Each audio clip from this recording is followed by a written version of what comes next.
আসসালামু আলাইকুম সুপ্রিয় দর্শক, প্রতিদিনের মতন এই মুহূর্তে পাওয়া খুবই গুরুত্বপূর্ণ আবহাওয়ার খবর নিয়ে আপনাদের মাঝে হাজির হলাম আমি ফজলে রাব্বি। সুপ্রিয় দর্শক, গত 15 এপ্রিলের পর থেকে সারা দেশে বৃষ্টিপাতের প্রবণতা বাড়তে থাকে, সেই সাথে কমতে শুরু করে তাপমাত্রা। এই পর্যন্ত সেই কমার ধারা অব্যাহত ছিল, তবে আবহাওয়াবিদরা বলছে বৃষ্টিপাত কমে গিয়ে তাপমাত্রা আবারও বাড়তে পারে। তবে এখনও যেহেতু আবহাওয়াতে কালবৈশাখীর প্রভাব রয়েছে, তাই বিচ্ছিন্নভাবে দেশের বিভিন্ন এলাকায় বৃষ্টিপাতেরও সতর্কতা জারি করছেন তারা। আজ রাত ও আগামীকাল 22 এপ্রিল রোজ মঙ্গলবার 2025 কেমন থাকতে পারে আগামী 24 ঘন্টার আবহাওয়া? বাংলাদেশের 8টি বিভাগের 64টি জেলা, ভারতের পশ্চিমবঙ্গ, ত্রিপুরা, আসাম, মেঘালয় ও উত্তরের রাজ্যের কোন কোন জায়গায় হতে চলেছে দমকা ঝড়ো হাওয়া সহ বৃষ্টি, বজ্রসহ বৃষ্টি, বিস্তারিত দেখে নিব এই ভিডিওতে।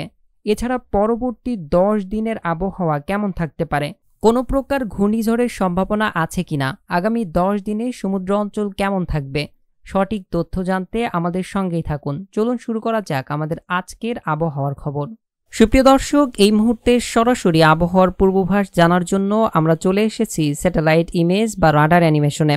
আপনারা এই মুহূর্তে দেখতে পাচ্ছেন বাংলাদেশ সহ ভারতের পশ্চিমবঙ্গের আকাশে পুরোটা জুড়েই আংশিক মেঘলা আকাশ সহ কোথাও কোথাও ঘন কালো মেঘ এবং বজ্রবাহী মেঘের উপস্থিতি রয়েছে।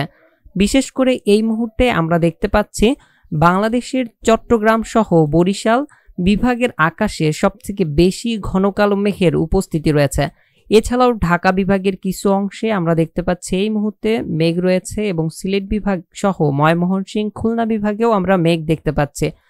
এছাড়া এই মুহূর্তে আপনারা দেখতে পাচ্ছেন মালদা থেকে শুরু করে ধুলিয়ান, নলহাটি এই সকল জায়গায় একটি বজ্রবাহী মেঘ তৈরি হয়েছে। দুমকা এই সকল জায়গায় একটি বজ্রবাহী মেঘ তৈরি হয়েছে, যেই মেঘটি আস্তে আস্তে বাংলাদেশের পশ্চিম অংশ যেমন রাজশাহী বিভাগ, খুলনা বিভাগে প্রভাব বিস্তার করতে পারে। এতে করে কিছু কিছু জায়গায় হালকা থেকে মাঝারি এবং দমকা হাওয়া সহ বজ্রবৃষ্টির সম্ভাবনা রয়েছে। বিশেষ করে রাজশাহী বিভাগের মহদেবপুর, রাজশাহী, সিংড়া, খুলনা বিভাগের মেহেরপুর, চুয়াডাঙ্গা, এদিকে ঝিনাইদহ সহ শৈলকুপা, যশোর, খুলনা এই সকল জায়গায় কিছুটা প্রভাব বিস্তার করতে পারে এই মেঘটি। এছাড়া বরিশাল বিভাগ এবং চট্টগ্রাম বিভাগে এই মুহূর্তে বৃষ্টি চলমান রয়েছে বেশ কিছু জায়গায়, এবং সারাদিনের বিভিন্ন সময়ে ঢাকা বিভাগ, সিলেট বিভাগ এবং চট্টগ্রাম বিভাগ সহ বরিশাল বিভাগে বৃষ্টি হয়েছে। 20 এপ্রিল দিবাগত রাত থেকেই সিলেট এবং ময়মনসিংহ বিভাগে বৃষ্টি হচ্ছিল। এছাড়া সমুদ্র অঞ্চল আপনারা দেখতে পাচ্ছেন চট্টগ্রাম বিভাগের উপকূল এবং বরিশাল বিভাগের উপকূলে প্রচণ্ড মেঘ রয়েছে। তাছাড়া সমুদ্রের মাঝ দিকে আমরা দেখতে পাচ্ছি অনেকটাই আংশিক মেঘলা আকাশ সহ পরিষ্কার রয়েছে। সুপ্রিয় দর্শক, চলুন আর বেশি কথা না বাড়িয়ে আমরা সরাসরি চলে যাই আগামী 24 ঘন্টার আবহাওয়ার পূর্বাভাসে। 21 এপ্রিল সন্ধ্যা 6টা থেকে রাত 10টার মধ্যে আপনারা দেখতে পাচ্ছেন বাংলাদেশ সহ ভারতের পশ্চিমবঙ্গের কিছু কিছু জায়গায় বজ্রসহ বৃষ্টির সম্ভাবনা রয়েছে। বিশেষ করে বর্ধমান, এদিকে কটোয়া, করিমপুর, ডোমকল, রাজশাহী বিভাগের মহদেবপুর, রাজশাহী, সিংড়া, এদিকে সিরাজগঞ্জ, পাবনা, নগরপুর, খুলনা বিভাগের মেহেরপুর, চুয়াডাঙ্গা, শৈলকুপা, ঝিনাইদহ, যশোর, লোহাগাড়া, মাগুরা, এদিকে ঢাকা বিভাগের ফরিদপুর সহ শিবচর, মকসুদপুর, ধামরাই, ঢাকা, এদিকে নগরপুর এই সকল জায়গায়। এছাড়াও রংপুর বিভাগ সহ আলিপুরদুয়ারের কিছু অংশে আমরা দেখতে পাচ্ছি বৃষ্টিপাতের সম্ভাবনা রয়েছে। রংপুর বিভাগের লালমনিরহাট, এছাড়া এদিকে কোচবিহার, শিলিগুড়ি, দার্জিলিং, আলিপুরদুয়ার সহ এই সকল জায়গায় কিছুটা হালকা থেকে মাঝারি ধরনের বৃষ্টির সম্ভাবনা রয়েছে। পশ্চিমবঙ্গের খগরপুর এই জায়গায় কিছুটা প্রভাব পড়ার সম্ভাবনা রয়েছে। চন্দননগর এই সকল জায়গায় কিছুটা হালকা থেকে মাঝারি বৃষ্টির সম্ভাবনা রয়েছে আজ সন্ধ্যা 6টা থেকে 10টার মধ্যে। এরপর রাত গভীর হতেই আমরা দেখতে পাচ্ছি আরেক দফা মেঘ হতে পারে, যেই মেঘটি বাংলাদেশের খুলনা বিভাগ, ঢাকা বিভাগ এবং সিলেট বিভাগ সহ চট্টগ্রাম বিভাগের কুমিল্লা, ব্রাহ্মণবাড়িয়ায় প্রভাব পড়তে পারে। এছাড়া ত্রিপুরা রাজ্যের আগরতলা, আমবাসা, উদয়পুর এই সকল জায়গায়। খুলনা বিভাগের আমরা দেখতে পাচ্ছি যশোর, সাতক্ষীরা, অভয়নগর, খুলনা, এদিকে নড়াইল। এছাড়াও ঢাকা বিভাগের গোপীনাথপুর, মাদারীপুর, শিবচর, মকসুদপুর, টুঙ্গিপাড়া, কাপাসিয়া, ঢাকা, কিশোরগঞ্জ, ময়মনসিংহ বিভাগের মদত। এরপর 21শে এপ্রিল ভোররাত থেকে শুরু করে আমরা দেখতে পাচ্ছি সিলেট বিভাগের 4টি জেলাতেই জয়ন্তাপুর, চরখায়, বড়লেখা, কুলাউড়া, বালাগঞ্জ, সিলেট, ছাতকবাজার, জগন্নাথপুর, এক কথায় সিলেট বিভাগের প্রায় 4টি জেলাতেই আমরা দেখতে পাচ্ছি মেঘ বৃষ্টির সম্ভাবনা রয়েছে। ময়মনসিংহ বিভাগের কিছু অংশ যেমন নেত্রকোনা, কেন্দুয়া, ময়মনসিংহ, ফুলপুর এই সকল জায়গায় বজ্রসহ হালকা থেকে মাঝারি ধরনের বৃষ্টি হতে পারে।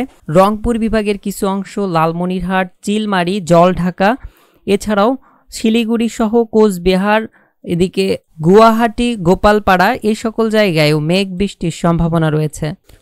সুপ্রিয় দর্শক, আজ রাত 12টার পর থেকে আমরা দেখতে পাচ্ছি সিলেট বিভাগের সুনামগঞ্জ ও সিলেট জেলা সহ আশপাশের যে সকল উপজেলা রয়েছে সবগুলোর উপরেই প্রচণ্ড পরিমাণের বজ্রসহ হালকা থেকে মাঝারি ধরনের বৃষ্টিপাতের সম্ভাবনা রয়েছে এবং সেই বৃষ্টি প্রায় আগামীকাল দুপুর 12টা পর্যন্ত চলমান থাকতে পারে। এরপর আমরা দেখতে পাচ্ছি সকাল ভোর রাত থেকে শুরু করে রাত 8টার মধ্যে ঢাকা বিভাগের বেশ কিছু জায়গায় আবারও বৃষ্টি হতে পারে। বিশেষ করে ঢাকা বিভাগের আমরা দেখতে পাচ্ছি কাপাসিয়া, ভালুকা, এদিকে টাঙ্গাইল, কালিহাতী, জলছত্র সহ সরিষাবাড়ি, এদিকে সিরাজগঞ্জ, বগুড়া, সিংড়া, ময়মনসিংহ, কাপাসিয়া এই সকল জায়গায়, এছাড়াও পাবনা সহ আশপাশের উপজেলাগুলোতে হালকা থেকে মাঝারি ধরনের বৃষ্টি এবং বজ্রসহ বিদ্যুৎ চমকানো সহ দমকা হাওয়া হতে পারে। এরপর আমরা দেখতে পাচ্ছি সকাল 10টা থেকে আরও এক দফা ময়মনসিংহ বিভাগের বেশ কিছু জায়গায় ময়মনসিংহ, মালদা এবং সরিষাবাড়ি সহ আশপাশের উপজেলাগুলোতে হালকা থেকে মাঝারি ধরনের বজ্রসহ বৃষ্টি হতে পারে। এছাড়া আগামী 24 ঘন্টার মধ্যে আমরা দেখতে পাচ্ছি অন্য বিভাগগুলো যেমন বরিশাল বিভাগ, চট্টগ্রাম বিভাগ, খুলনা বিভাগ এবং রংপুর বিভাগের আকাশ পরিষ্কার এবং দিনের বেশিরভাগ সময়ই পরিষ্কার থাকতে পারে। তবে যেহেতু এখন কালবৈশাখীর মৌসুম চলছে, তাই রংপুর, রাজশাহী, ঢাকা, খুলনা, বরিশাল ও চট্টগ্রাম বিভাগের 2-1 জায়গায় হালকা থেকে মাঝারি এবং কোথাও কোথাও বিদ্যুৎ চমকানো সহ বজ্রসহ বৃষ্টি হতে পারে আগামী 24 থেকে 48 ঘন্টার মধ্যে। এদিকে তাপমাত্রার বিষয়ে আপনাদেরকে জানিয়ে দিই, 22 তারিখ থেকে মূলত দেশে তাপমাত্রা 2-1 ডিগ্রি সেলসিয়াস বাড়তে শুরু করবে। এতে তাপপ্রবাহ শুরু হবে না, তবে প্রাকৃতিতে আর্দ্রতাজনিত কারণে তাপমাত্রার তুলনায় গরম একটু বেশি অনুভূত হবে। এরপর আমরা দেখতে পাচ্ছি 23 তারিখ থেকে প্রায় অনেক জায়গায় তাপপ্রবাহ শুরু হতে পারে 23-24 তারিখ থেকে, এবং আগামী 26 তারিখ পর্যন্ত এটা অব্যাহত থাকতে পারে। 27 তারিখ থেকে আবারও তাপমাত্রা কমতে শুরু করতে পারে এবং 28, 29, 30 তারিখ থেকে আবারও দেশে বৃষ্টিপাতের প্রবণতা বাড়তে পারে। এতে করে আবারও তাপপ্রবাহ বা তাপমাত্রা কমতে শুরু করবে ইনশাআল্লাহ।